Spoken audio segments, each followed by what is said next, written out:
हिन वक़्तु मां सिंध जे तारीख़ी किरदार दोदो सूमूर जी मज़ार ते मौजूदु आहियां ज़िले बदीन में समुंड जे किनारे। अॼु जी तारीख़ 27 डिसंबर 2020 आहे ऐं हिन वक़्तु असां तव्हांखे हिन वीडियोज़ में दोदे सूमरे जी मज़ार, रूपा माड़ी, रेस्ट हाउस ऐं सूमरा बिरादरी तरफ़ां जेके कमु थियल आहे उन जा कुझु वीडियो क्लिप्स ॾेखारींदासूं। तारीख़ जा शागिर्द ऐं सिंध जा माण्हू बख़ूबी वाक़िफ़ आहिनि त दोदो सूमरो सिंध जी तारीख़ में केतिरी अहमियत रखे थो।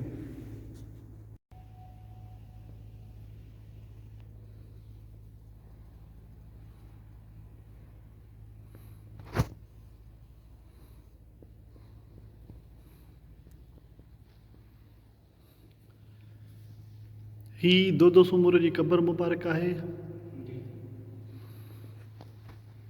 असां हिन वक़्तु मज़ार जे अंदरि मौजूदु आहियूं।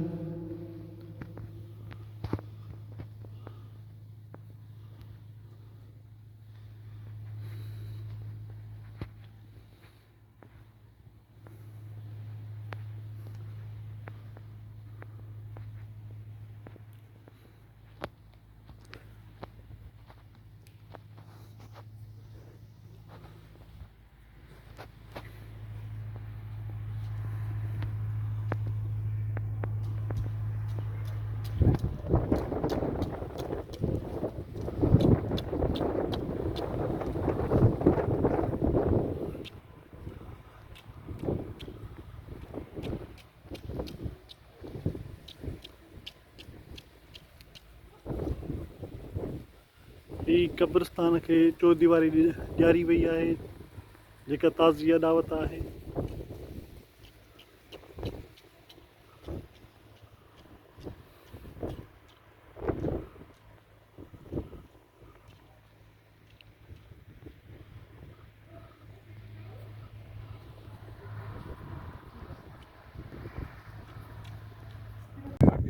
हिन वक़्तु मां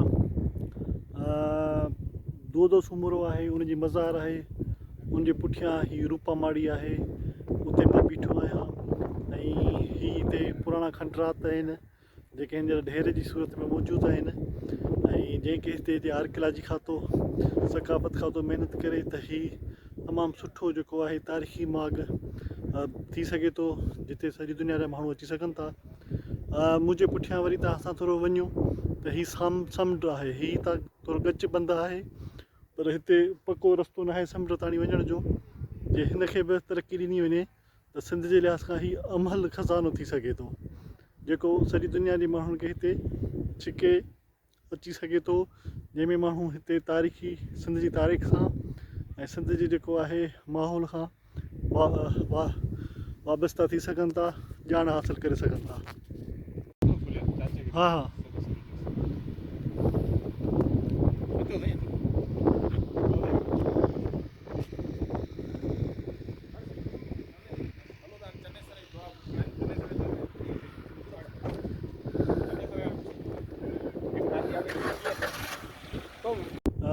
ही जेका आहे तव्हां क़बर ॾिसो पिया था हिन जे नाले चयो थो वञे त ही चनेसर जी क़बर आहे जेका असांजे हिन पासे तव्हां मुंहिंजे पुठियां ॾिसंदो त तव्हांखे दोदो सूमरो जी मज़ार बि नज़र ईंदी।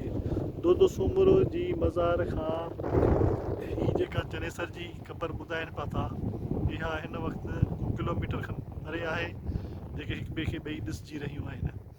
हिते हिननि मुक़बरे जे लाइ का अदावत करण जी कोशिशि कई आहे पर सिर्फ़ु हिन जूं खॾूं खोटियल आहिनि पर हिन ते वधीक कमु कोन थो ॾिसिजे ऐं हिन वक़्तु ही बि सिंध जो किरदार ई आहे तारीख़ जो हिकिड़ो जंहिंखे तव्हां जिते असां हींअर मौजूदु आहियूं हिस्ट्री जा शागिर्द वधीक बहितर सम्झनि था त दोदो ऐं चनेसर जो छा किरदारु रहियो आहे।